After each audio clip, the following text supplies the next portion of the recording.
President of the Council. You asked that this item be added to the agenda later today. Just now. Mr. President of the Council, you asked that this item be added to the agenda later today. Just now. What I can tell you is that we do have both the city attorney, as well as Mr. Matthew Gibb, who has been here, in the group that is responsible for getting all the paperwork and documents ready and signed for me to execute them as I was authorized by the council, city council, 4 members of the council. And I thank those 4 members for standing up and standing strong in terms of making sure that this is a win and a good deal for the city of Pontiac. So I did put out a PSA, that is a public service announcement, on Facebook Live last Friday, when although a number of attorneys and people in the title company had worked diligently with the title company to get ready for closing, at the very end of the day, we found out the title company advised us that there were certain liens that Ottawa had placed on the garage that should have been moved and discharged earlier, and that they had not yet been. So we're in the process of waiting to get notice from the title company that they have received the discharges from the Ottawa Towers owners. In addition to that, that means now that the title company, which is very concerned, we're making sure that, as you all know, in deals of this sort, everything has to be letter perfect. And so that means when we changing the date, pending the receipt of those documents, that the title company had to redraft a number of the documents that we had executed in order to get that signed. Get that perfect. So this is all a process that goes in place. In the meantime, in the interim, we were served with the summons on behalf of the lawsuit that was filed, that you discussed previously here, and that Councilwoman Patrice Waterman has expressed her disdain about. That it was served upon the city on behalf of Randy Carter and Larry Jasper. Larry Jasper, as many of us remember, was the person who had submitted a proposal to the city for the purchase of the from the city of the whole deal that we had done with Phoenix Center and Ottawa Towers. Larry Jasper has proposal had been reviewed, had reviewed a number of those proposals that came from the private partnerships. And as I told people at the public service announcement to remind them, this proposal from Larry Jasper, he called the little cities, it had changing parameters, one of which was waterways, nanosecond readings of something that we didn't understand. And also it was written for finances and Bitcoin, cryptocurrency. So of course, the reviewers of the panel who reviewed that originally back in 2019, realized that there was no bank that we knew of who dealt with cryptocurrency and Bitcoin. So that was one of the reasons that proposal has been rejected in lieu of the others. The proposal that was approved by this council, by the majority of the council, was of course the one that we are working to close the deal now. Because of a lawsuit that has been brought against the city, which is named the city, and of course I, being the mayor, and the spokesperson for the city and the administrative level, cannot then speak about a lawsuit that's been brought against us. So I'm going to turn that to the city attorney, who have had to address that. That is additional money and charges that we have to defend against the city. And as well as you've heard that there were 3 council people who were specifically named, and who's, as you heard from Councilwoman Waterman, all that has been a council person pro tem who has acted against. Madam Mayor. I'm discussing the Phoenix Center. If you would like me to go ahead. Okay. If you want, I'm going to open it up for questions from my colleagues. I've sent you numerous email, since you guys didn't close on the closing date, where I CC'd all of my colleagues that have not been responded to at all. I thought you were going to give some information about what was happening. Now you're trying to go into. I am giving the information about what is happening. I'm going to open it up questions for my colleagues. Does anybody have questions for the mayor? I don't have questions for the mayor. Okay, Councilwoman Miller and then Councilwoman Fiedler. Yes. Councilwoman Miller first. Councilwoman Miller first, and then Councilwoman Fiedler. Yes, Mayor. So, if you could you tell me as a councilperson, because I don't know, I'm sure you asked, and I don't have to. Where was the meeting? Where was the closing? Where was the closing held? What time? And was everybody in attendance? Me, participants that was with the closed on leave. Were they all here? And where was it? And what time was it? And why wasn't that one person invited? Mayor, would you like me to respond to that? I will respond to that one directly, because I did talk about it in the PSA, and that's what I was attempting to tell the council before I was interrupted by the council president. All I said was, as you followed my discussion just now, Councilwoman Miller, was that I said that the title company, which is at the mercy, we're at the mercy for closing, had documents which had not been discharged, and therefore the closing had to be delayed until that was one of the things that was done on the checklist. So I did say that, and that there has not been a closing at that time, and that's why I made the public service announcement, to keep people and the public fully aware of the progress on that and what had gone on. I did, before I was interrupted by the council president, I did receive a couple of emails from you, council president, about the same questions.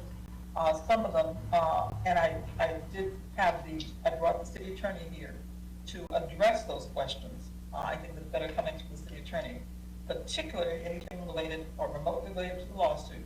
Anytime there's a lawsuit brought against the city or anybody for that matter, at that point, it is the attorney who needs to speak on behalf of that, because we don't want people who are involved in the lawsuit, myself as well as the council people, who have been charged. And then to my idea, I agree with Councilwoman Waterman that it's entirely out of purpose and entirely out of nation. That I agree. Council President, actually, she didn't answer my question. I'm not done. That's your question. This is my question. Attorney Chubb, Attorney Gibbs, anyone can answer it. Why wasn't not one legislative person at the meeting? Why? So you're saying that you had documents that hadn't been signed. So the council on Tuesday, last Tuesday, prior to this, they voted on things. Your 4 people you called to support. So they voted on something, some documents that they have never seen. That was just basically fixed. That you hadn't closed on them, and you hadn't signed them, so no one's seen them. So the documents that you gave there as well, but you asked me a question. The documents that you gave us had brought to our home. Are you going to tell me, I want from you tell anyone, tell the citizens, every document that we received is every document that you have, and you have nothing more or less than town advocate is part of the code. I'm going to let Attorney Gibb is anxious to respond. I'm going to let him respond. But what I did say to you was that the closing did not occur. Okay, that was the answer to your question. All right. And they weren't there. You didn't know that wasn't going to close. You weren't there. You were going to close, so why wasn't someone invited? Still, that doesn't answer the question. Why wasn't someone there? What if they had a close? Then you would have called? There was nothing to invite you to if it wasn't going to happen. Attorney Gibbs? You still a public question. Never mind. Just as an additional supplement to that, Council President and Councilwoman Miller, the COVID protocol right now in Michigan and in most states across the country is there are no in-person closings, and in large part that follows the state Supreme Court orders that there's no in-person court right now. And so there wasn't a closing, even if these title issues would not have been discovered and remedied, and that we're in the process of remedying them, there wouldn't have been anything to go to, not because there was delayed, but because the COVID protocol, as outlined in the state of Michigan, does not allow for in-person closings of any kind. So the closing would be completely remote. Now, yeah. If you don't mind. Question. Listen to You just your other answered question. my question. I know, That's so even two- better, if remotely, if I could have been there. I mean, remotely, that's even better. Why wasn't you, I just want to know this. Why wasn't a legislative person in the closing of something of this magnitude to the city of Huntington? I have to tell my constituents that I can go anything. Well, first of all, I didn't vote for something that I didn't see. I wouldn't do that. So I wouldn't do that. One of the reasons for vote. But that still doesn't answer the question. If we were remotely, that's more about what. If we were remotely, that's great. Why weren't you the council president? It didn't have to be me. It could have been any of my colleagues. Why wasn't someone on the other side of a deal of this magnitude was not there? Or at least remote? That's even better. So that means we don't have to give each other COVID. Good. I hate it. Just like I'm doing now, I could have been invited. I'm waiting for right now. I'm really waiting for it. The original resolution that, authorized the administration and the mayor particularly to execute closing documents. And we put together that package and began that process. So the city was completely prepared and began the execution. Attorney George Contis, who's our real estate specialist from our city attorney firm, Gianmarco, had prepared that. And then we discovered that there was 7 of 11 liens that still required discharge that were filed by the Ottawa Towers. And so could have an invitation been extended to say, come to the city hall and be at the city hall as that preliminary closing package was beginning to be signed. Councilman Miller, that could have been extended. It wasn't something that was excluded or intentionally omitting anyone. It was in the ordinary course of completing this process. We were, quite frankly, more focused on the fact that the closing was prescribed no later than February 26th, but for our diligent discovery of the fact that there was still a problem with title. It was complicated by the filing of the lawsuit, which further really exposes this process to a significant risk. That lawsuit now may act as a prevention to the closing of this now that we've cleaned title. And if it were to do that, then the filers of that would be really egregiously sanctioned potentially by the court, as by all accounts it's a very frivolous action. So we've been dealing with all of that. As far as the invitation to come and be at the city hall as those documents were signed, it's certainly something as we move forward through the mayor we could certainly discuss. I mean, it's a historic moment, and those that want to be there could be there, but it wasn't something that was scheduled at the place where people went, and it wasn't done on a Zoom. It wasn't traditional closing because of the COVID rules. Are you finished, Councilwoman Miller? I might as well be. I didn't get my question answered, but thank you. I just wanted to speak to a point of clarity. I haven't spoke, and none of my emails were in regards to any lawsuit filed by Larry Jasper or Pro Tem Carter. My emails that were sent to the mayor was in regards to the Phoenix Center document. So when you are putting this information out to the public or deflecting, please just stay on the topic that was asked. Those questions were very pointed. Last week, you gave my colleagues documents, and you said because of the closing time, they needed to do this in order not to go back to court. They didn't close on that day. The document is still terrible, and we have time to work on that, and we should be working on it right now. But instead of working on it, you guys are saying that you're going to continue to close with that terrible document because you have the right to execute it, because the council gave you authority way back in November. Councilwoman P. Thank you, Mr. President. I have a couple of things to say. One, we have a city attorney who is the litigator in this whole mess, and yet we block him off of his camera and the video intentionally every week. I think that's just absolutely appalling. And also, Mr. President, I've been attending council meetings since 1994. You are the only president who speaks before the rest of the council. And you intentionally disregarded and disrespected me when you called me and you told me that I will speak after Councilwoman Miller and you speak first. Thank you very much. Mr. Gibbs, thank you for your explanation. I'm sorry, I don't understand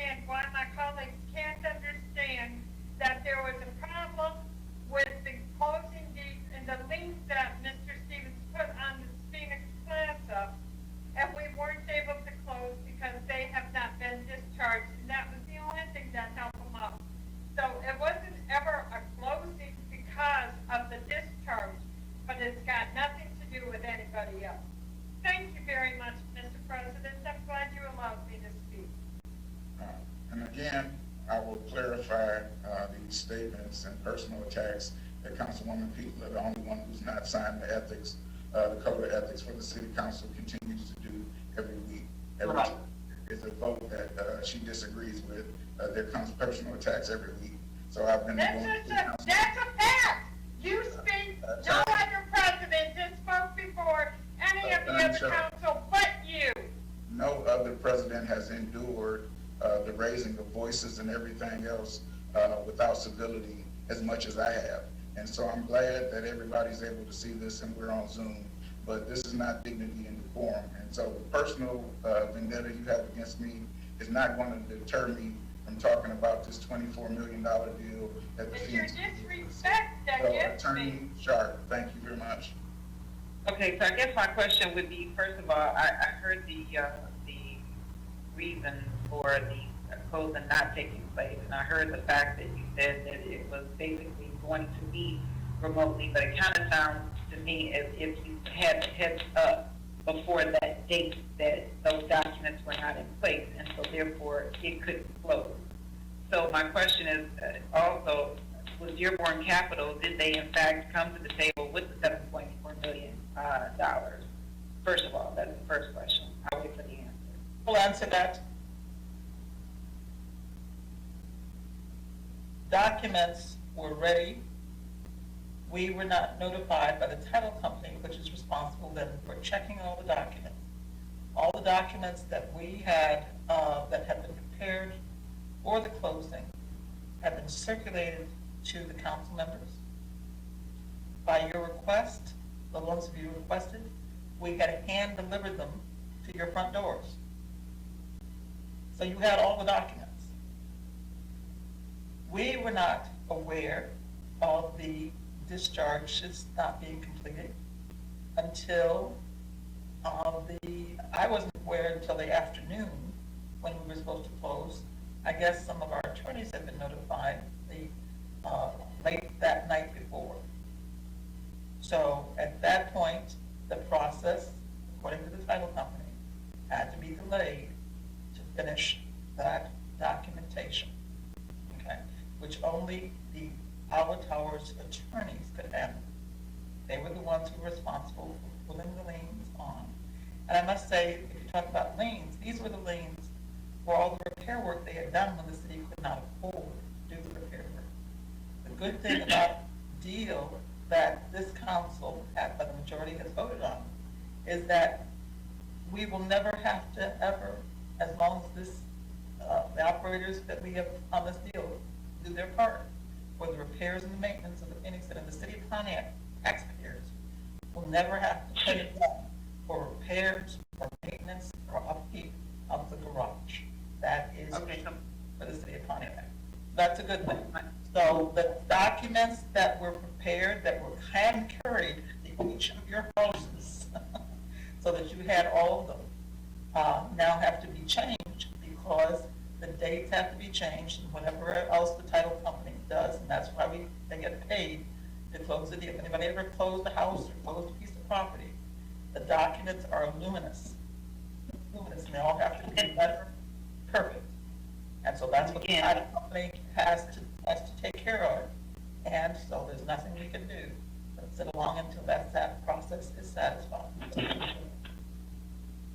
Okay, so my next question is, since this is still set to close, obviously it's set to close, now that you know that you have some time, shouldn't it be the case that if in fact the council decides to have a representative to participate, but now that I hear that it's virtual, I would imagine that more than one person, obviously not a quorum, can participate then in the closing, and therefore can't you give council advance notice of when this closing is to take place so that members can participate? In addition to the fact, again, since they have time, I do recall on Tuesday when I asked the question initially, was it possible for council to make changes? The answer was no because of the time with the closing. Now that you have time, some things can be, I would imagine, modified with this agreement. And again, not impacting the the overall deal, but again, some of the terms, I would imagine, since you have time, you can, in fact, modify these terms with your Dearborn Capital. Thank you. I think that is incorrect assumption, but there are attorneys here who would speak to that better than I can. I also want to avoid, as I said, give the lawsuit that Randy Carter and Larry Jasper have brought against. I want to avoid speaking of anything remotely related to that for the reasons that any person knows that you don't, when you have a lawsuit that's filed against you, you let the attorney speak and not yourself. So I'm going to This is not about the lawsuit. I'm going to ask in best interest. Am I going to speak, or do you want to interrupt Attorney Sharp? I guess I'm just making sure that you stick with my line of questioning instead of veering off, because what I'm saying has nothing to do with the lawsuit that was filed. It really was a question, and I'm just really kind of not getting the answer. So that's my only purpose for kind of interjecting, is just for you to kind of stick with my question so that you can answer it, because I don't really have an answer to the questions that I've asked. Okay, and as I started out by saying, I will, for the reasons that I stated and I was trying to explain, why we do have the city attorney here, and he is the better person to answer that because he is the one handling the lawsuit. The lawsuit is currently being Senate, so I do want to avoid disobeying the city attorney authority that I should not speak about anything related to the lawsuit. Until that is. My questions have nothing to do with the lawsuit. The Phoenix Center is involving the lawsuit. So basically, you're saying anything regarding the Phoenix Center, you're not going to answer because it's involved in the lawsuit. Because my questions are not actually about the lawsuit. I want to have your questions answered, but I'm going to defer to our city attorneys. And I just wanted to state the reason why I was going to do that. And also, I wanted to acknowledge, may I please finish my statement? I want to acknowledge that I did receive your two emails, Council President, reiterating some of the questions that are being asked here.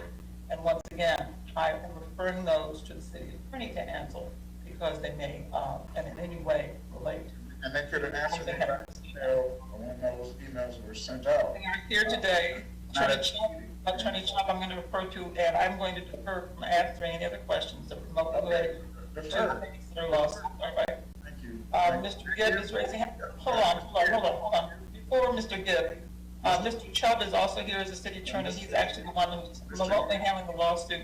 I would like him to be able to address this audience, so I want him to be, given the privilege of having his video restored.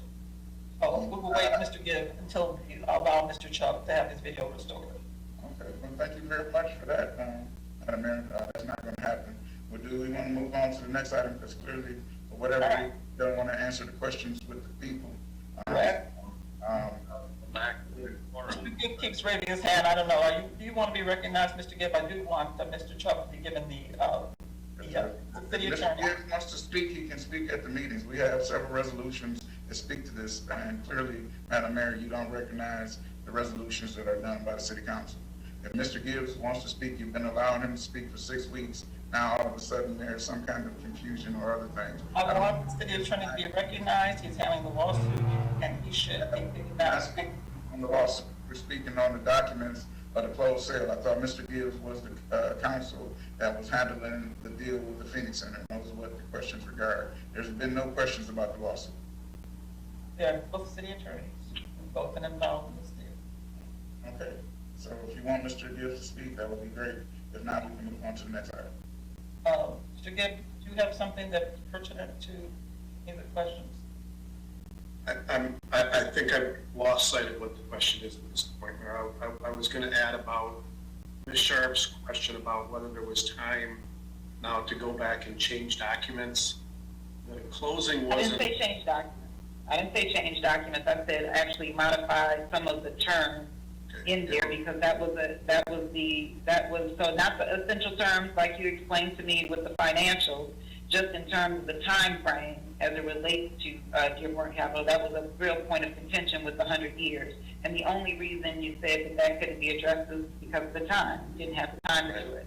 Now I said because of you have time, that some of those issues could be addressed. Again, I'm not talking about the monetary, the dollar value or anything like that, but some of the other terms with Dearborn Capital. So the timing of the closing that was scheduled for Friday, and the reference to time to be able to make those types of modifications, Dearborn had required that lease agreement, as was approved and authorized last week, to support its underlying capital, obtaining the money from all of its internals. And so they relied upon that. They're utilizing it as part of the guarantee of being able to come with the funds. And so that document, between now and whether closing is tomorrow or the next day, which it really can't be much longer than that. So that's why I asked the question of when the closing is. That's why I asked the question, and I wasn't given an answer. Yeah, so the closing, Attorney Sharp, is technically happening in the sense of Mr. Stevens has signed certain documents that are in receipt of the title company. The mayor has signed certain documents that are being held by Attorney Contest. We're working to clean up this title issue that we're grateful to catch. And as that gets cleaned up, then that whole matter will complete itself. So there isn't like we're going to do this at 1 o'clock on a Tuesday. It's a process that in all of these complex transactions evolves, and there will be a time that it will be completed. And we would certainly want to invite council members that will want to be part of that, that as that completes, that they can be part of that historic event. There's not an opportunity to modify the document that was approved last Tuesday. And then my last point, I know there's a question, a procedural question, and Attorney Chubb is the city attorney, and he knows the procedural question. I don't know the answer, Council President, as to whether you can change something that was approved by council last Tuesday. Only Attorney Chubb could advise on that. So I didn't respond to your emails. I didn't know the answer. Only Attorney Chubb knows that. And I've been wrapped up in the other. Wasn't gonna learn that aspect of how the city works. But really, he's here. He's able to answer whether the council could even do that. But that's the status. Hopefully, Attorney Sharp, I'm trying my best to answer your question. I heard. Not necessarily. Yeah, the other question, I'm gonna move on, but the other question that she had was, did Dearborn Capital bring the $7.4 million to the table that they were required? I would like, Mr. Gibb, I would like Attorney Chubb to be recognized. You've asked for that and that courtesy, so the council, if the certain members of the council do not want to hear from Attorney Chubb, then I think we're finished with the discussion. If it's my question, Madam Mayor, and I'm not asking Attorney Chubb to answer the question, I've withdrawn the question. I asked a separate question that got looked over when Attorney Sharp was asking questions to Mr. Gibb. Either he knows that they brought the money or they did not have the money. That's a simple question that the general public needs to know. The city of Pontiac is on the hook for $13 million in taxpayer money, and we need to know if the 7.4 that the other entity in this public-private partnership has been brought to the table, yes or no? Is that, so we can be clear. And if anything is threatening that, it's the filing of this lawsuit. That's where this interplay is incredibly important. We've talked about a lack of maturity and decorum in these meetings, and that's why I'd appreciate that you would turn the camera back on. You only do this to me as a bully. We have no idea why, but all it does is serve to not provide our council. So again, we're gonna move on to. All right. July. And now you're blocking, now you're muting me. Like, this is getting ridiculous. Well, Mr. President, let me say something. I have to say something. And I'm not going to figure around with it. I'm just going to put it out there. And I'm talking to money. This is your money. This is $13 million. If they can't, if the mayor, I'm just going to put it out there. Because I work for you. Nobody owns me. I work for you. If the mayor of the city of Pontiac can't answer just that one direct question, I don't need an attorney to answer that. She was there. She knows. Ask yourself, why did she answer these questions? There, Mr. President, I'm just going to put it out there over mic on you. It is up to this council to protect the citizens. It was bad things in this deal. There was bad things in this deal for the citizens of Pontiac. People to the Pontiac so we did an uproar. And this right now is a chance and an opportunity because I know God looking over his feet. He's looking over Pontiac. This is a bad deal. There's nothing to the Pontiac residents get out of this, but they get everything out of it. I ask all my constituents, read it for yourself. You don't have to And if we got a chance, opportunity to rectify these problems and modify it and put things in it, and because right now, the mayor mentioned last week that we had to have it done by Friday. Okay, now what happens? Who gets penalized? Are we penalized because they hold it up? Do the citizens get money back? Because we didn't put everything in it? There are things that need to be addressed because this is very important. This is one of, we have lost every aspect of this city because of bad backdoor deals. If you Attorney Sharp? why can't you answer? Why can't you answer the question? Attorney Sharp? Yes. Yes. You had your hand up? Oh, no, I let my hand down. I think we should move on. Thank you. I've been trying to move on. We passed a resolution to remove Attorney Chubb from council meetings. Clearly, the mayor decides to have him at every council meeting, and that's why we have this back and forth discourse every year, every week. That makes the city look bad. If they have 100 attorneys at Jamarco and Mullins, and they can send any one of them to the council meeting and prep them before. That doesn't stop him in any of his other city attorney duties, but yet and still, she believes that whatever her opinion is, she's gonna do it, and she's gonna run the council meeting as she sees fit, allow people to speak when they want to speak at a city council meeting. I have 45 weeks left as city council president. You can do whatever you want to do after that, but until then, you can show some respect and dignity to the council meetings as a whole. And we're gonna move on to the next agenda item. Mr. President, We're moving if on I to the next remember right, agenda item. there is The next agenda item is he has to write the DPW, 50th Public Works, the Public Works. Again, we passed the resolution as a council. Anyway, the next is Department of Public Works Subcommittee